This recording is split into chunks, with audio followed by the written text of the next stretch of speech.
రాష్ట్ర ముఖ్యమంత్రిగా రేవంత్ రెడ్డి తనకు లభించిన అవకాశాన్ని అభివృద్ధి పనుల కోసం వినియోగించుకోవాలని కానీ నిరంతరం కేసీఆర్ను విమర్శించడమే పనిగా పెట్టుకోవడం సరికాదని మాజీ మంత్రి ఎమ్మెల్యే హరీష్ రావు హితవు పలికారు. వీలైతే కేసీఆర్ కంటే మిన్నగా అభివృద్ధి చేసి చూపించాలని ఆయన సవాల్ చేశారు. గత ప్రభుత్వం పెన్షన్ను 2000 ఇస్తే ప్రస్తుత ప్రభుత్వం దాన్ని 4000కు పెంచి ప్రజలకు ఇచ్చి పోటీ పడాలని సూచించారు. వ్యక్తిగత దూషణల వల్ల ఎవరి కడుపు నిండదని ఆయన పేర్కొన్నారు.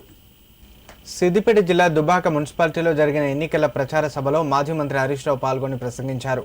ఈ సందర్భంగా కేసీఆర్పై సీఎం రేవంత్ రెడ్డి చేస్తున్న అనుచిత వ్యాఖ్యలను ఆయన తీవ్రంగా ఖండించారు. కేసీఆర్ ముఖ్యమంత్రిగా ఉన్న కాలంలో రాష్ట్రంలో భూముల ధరలు గణనీయంగా పెరిగాయని, దీంతో రైతులు ఆర్థికంగా బలోపేతమయ్యారని గుర్తు చేశారు. అయితే రేవంత్ ప్రభుత్వం అధికారంలోకి వచ్చిన తర్వాత రియల్ ఎస్టేట్ రంగం కుదేలైందని, భూముల ధరలు భారీగా పడిపోయాయని ఆందోళన వ్యక్తం చేశారు. కేసీఆర్ను తిడితే అవ్వల కడుపు నిండుతుందా అని ప్రశ్నించిన హరీష్ రావు కేసీఆర్ ఇచ్చిన 2000 పెన్షన్తోనే నేటికి అవ్వలు జీవనం సాగిస్తున్నారని తెలిపారు. అలాంటి నాయకుడిపై రేవంత్ రెడ్డి ఇష్టం వచ్చినట్లు మాట్లాడడం తగదన్నారు. వచ్చే ఎన్నికల్లో రేవంత్ రెడ్డికి ప్రజలు తగిన గుణపాఠం చెప్పాలని, కారు గుర్తుకు ఓటు వేసి బీఆర్ఎస్ అభ్యర్థులను భారీ మెజారిటీతో గెలిపించాలని ఆయన పిలుపునిచ్చారు. ఇవాళ ఇంటింటికి నీళ్లు తెచ్చి నీళ్ళ కష్టాలు తెచ్చింది కేసీఆర్.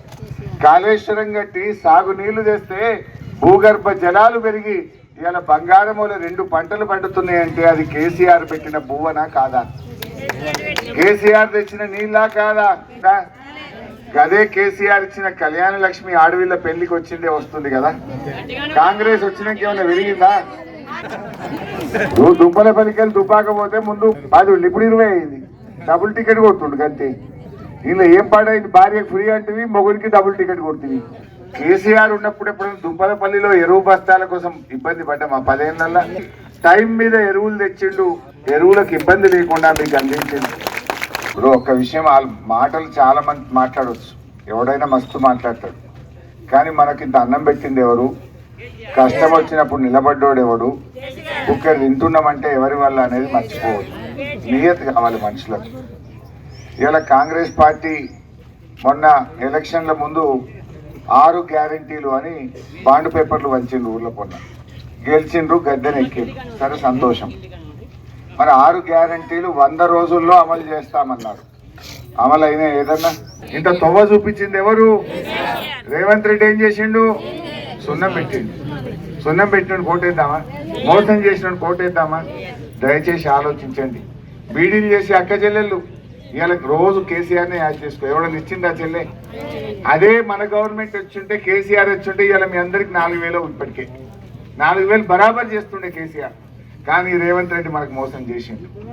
అందువల్ల ముసలోళ్ళు కానీ అందరికీ చేసిండు కేసీఆర్.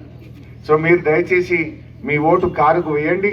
నేను కూడా మీ మాటగా కేసీఆర్ చెప్తా, మిమ్మల్ని అందరూ యాద్ చేసిండ్రు, ఒక్కసారి దుంపలపల్లి వచ్చిపోమన్నారు అని కూడా సార్కు చెప్తా. అవకాశం ఉంటే తప్పకుండా తీసుకొస్తా. కేసీఆర్ గారు పుణ్యమాన్ వచ్చింది తప్ప ఏ పార్టీ కూడా కళ్ళబొల్లి మాటలు చెప్పింది తప్ప ఏ గ్రామంలో ఏ పార్టీ కూడా మనకు చిన్న సహాయం కూడా చేయలేదు. ఈరోజు మరి మంచి అభ్యర్థులను ఎన్నిక చేసుకున్నాం. మరి కోల నిరోష వెంకటస్వామి గౌడ్, అధికం బాలకిషన్ గౌడ్, మరి వీళ్ళు అనునిత్యం కూడా గ్రామాలనే ఉండి గ్రామం కోసం ప్రతిరోజు కూడా మరి హరీష్ అన్నతోటి కానీ నాతోటి కానీ మరి ప్రభుత్వ అధికారులతోటి మన గురించి, మన ప్రజల గురించి, గ్రామం గురించి ఎల్లవేళలా కృషి చేసే అభ్యర్థులు. మరి దయచేసి మీరందరూ కూడా ఆశీర్వదించి మరి మున్సిపాలిటీకి పంపించినట్టయితే మరి మాకు చేదోడు వాదోడుగా ఉంటుంది. ఇవాళ వచ్చేది మరి బీఆర్ఎస్ పార్టీ, రేపు అసెంబ్లీలో ఎన్నికలైన తర్వాత కూడా మళ్ళీ వచ్చేది కేసీఆర్. మీరందరికీ కూడా తెలుసు. ఈరోజు కాంగ్రెస్ వాళ్ళు కానీ బీజేపీ వాళ్ళు కానీ మరి కళ్ళబొల్లి మాటలు చెప్పుడు తప్ప చేసింది ఏం లేదు. వచ్చేది మన ప్రభుత్వమే. మరి 2.5 ఏళ్ళు పుణ్యకాలం గడిచిపోయింది. ఈ రోజు వరకు కూడా ఒక నయా పైసా కూడా ఇచ్చిన దాఖలాలు లేవు. మళ్ళీ వాళ్ళు వచ్చి ఓట్లు అడుగుతున్నారు. 2.5 ఏళ్ళలా చేయని వాళ్ళు ఇక వచ్చేది ఏడాది మీరు ఉండేది. ఏడాది లోపల ఏ ముద్దరిస్తారో మీరు ఒక్కసారి ఆలోచించండి దయచేసి. ఇది చాలా కీలకమైనది కాబట్టి మొదటి నుంచి కూడా మరి బీఆర్ఎస్ ను ఆశీర్వదించిన గ్రామం, మరి ఈసారి కూడా ఆశీర్వదించి మరి మున్సిపాలిటీకి పంపించవలసిందిగా కోరుకుంటూ ఇప్పుడు పెద్దలు గౌరవనీయులు